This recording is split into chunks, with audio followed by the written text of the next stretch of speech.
ambassador and traveling the world. And I thought it was going to be very nice. And I got into university and I was like, hey, I have to join a political party and I have to do all this stuff. And I was like, okay, this isn't for me. And then I went into marketing, which is something I was really interested in. But again, my passion wasn't there until I finally convinced my parents that, can you just let me try this thing out? And they finally agreed. So that's what I went after. So you were already done with varsity? I had done 2 years of marketing, and I just said, please, can you guys let me try this out? And they finally agreed with a lot of persuasion from my sister and a lot of help. You were assisted by your sister? Yeah, I was. Okay, I can imagine. So is there, a different approach between styling for a magazine and TV? I think the approach I always take is to tell a story. I think when it comes to magazines, it's really about following trends, showing what's out there, and also catering to advertisers because those are the people who pay the bills in the magazine, so we have to showcase their stuff. When it comes to film, it's really about building characters. So what is this character going through? What's the mood? What are we trying to convey about this character? What are we trying to say? So it's storytelling all in all, but it's two different approaches completely. Yeah, because I think, when I watch a movie or a TV series or whatever it is, I'm very aware not only of the surroundings but of what different characters wear. Wearing. Yeah, you know, says a lot. Yeah, do you know what I mean? So I love it.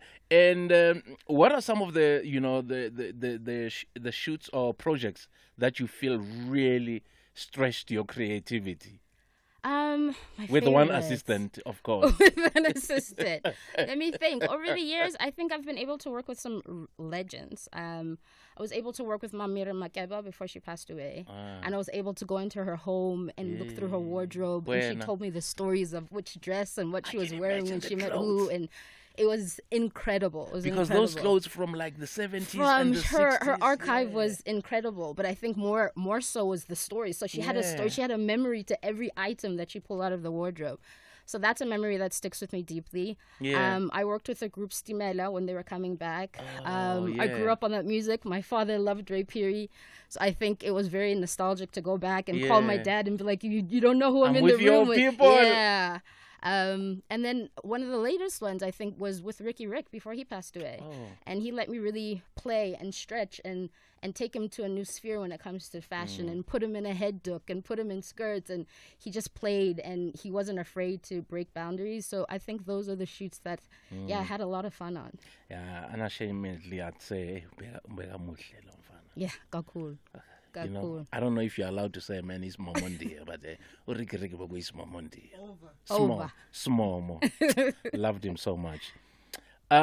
So are you one of those people who take their work home, as in, you influence what your husband and kids wear? Because, ever since the lockdown, right, I've noticed that a lot of people are being overworked. Yeah. And you get excited or you think, I'm working from home. But I think those are people who work longer hours, possibly from 7 a.m. until 11 p.m. You really do.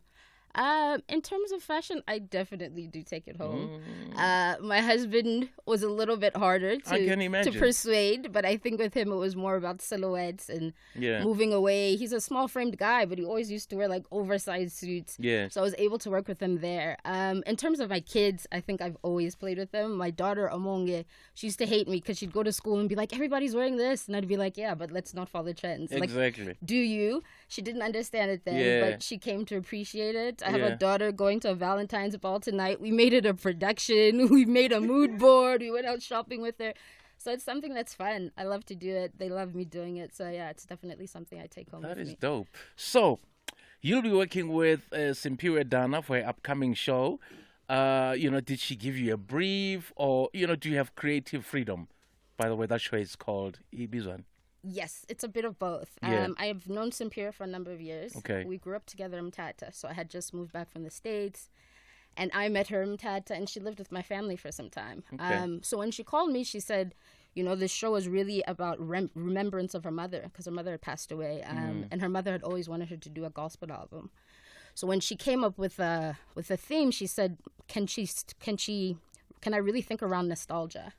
And she thought of me because we grew up together and we always had these big dreams of being a musician and me being in fashion. And how could I bring up the nostalgia of her growing up and see her evolution to where she is now, and really play an impact on this show that's really a tribute to her mom. Wow, we're chatting to Mpumi, everybody.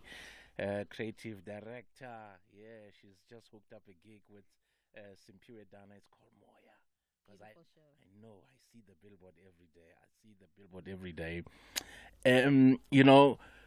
Clothes is a way of, telling stories, Are there still stories that you still like to tell, through fashion? I think there's endless stories to tell through fashion, more so on the continent. I think we're such a multifaceted country just in South Africa. And I think the world sometimes sees us one-dimensionally. And there's so many cultures, rich cultures. So there's a plethora of stories to tell from young people. I mean, there's stories that you see on the street, just walking down the street every day.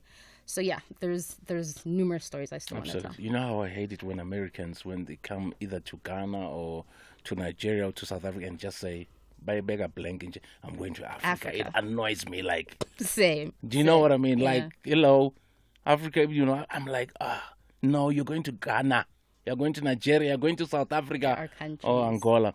Anyway, LV, Louis Vuitton, announced the appointment of hip-hop artist Pharrell as his new head of menswear. So he's replacing the late Virgil Abloh, who I loved very much, and Black Coffee, I know, was very close to that guy.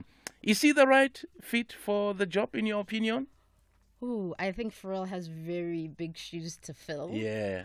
I was in two minds, really, when I heard about the news. I think it's more about hype and someone who's relevant. Who's good-looking. Who's good-looking, who has the numbers, and who's black, to be quite honest with you. But I don't know if he has the background in terms of... Who would have been better, Pharrell or Kanye West? Because I know Kanye West cried for that position. I know there's a lot of controversy around Kanye, but if there wasn't the controversy, I think Kanye would have been a better fit. Yeah, and I always have a feeling the reason why Louis Vuitton did not choose Kanye is because he's vocal. He's too vocal. So they don't want to be... He's like a wild card, and it's just something that I want to deal with. Absolutely. And Pharrell, just like Virgil, very mellow. Safe, very safe. Yeah, very safe. Unproblematic. Wow, man. So, what are your next projects? What other projects are you doing? Next projects, I am working in the animation space, actually. Okay. My daughter wrote a children's book, and we're trying to turn it into a movie. So I will be costuming in animation. So that's something I'm really excited about. And yeah, there's a Netflix production coming up that I'll be starting this year. Such a pleasure meeting you. Thank you for having me. Such a pleasure having you on the show. I didn't know good when I know Simpure. Yeah, we go way back. To say Eastern Cape. I say it all the time, and people think I'm great. Nirana is South Africa. Not really. Eastern Cape. Well, I'm telling you. Are you telling me? Mpumi, ask this one where she comes from. EC. I'm Tanzania. But these days they'll tell, I'm from Beacon Bay. Mpumi Tanzania. Anyway, Mpumi, thank you so much. Thank you for having me. Thank you so much. All the best for the future, okay? All right. There you go. It's 5 minutes to 4, Fashionable Friday, Radio 2000, our music, your memories, the Glen Super Drive. All the hits, all day, all night. Feel good music, Radio 2000.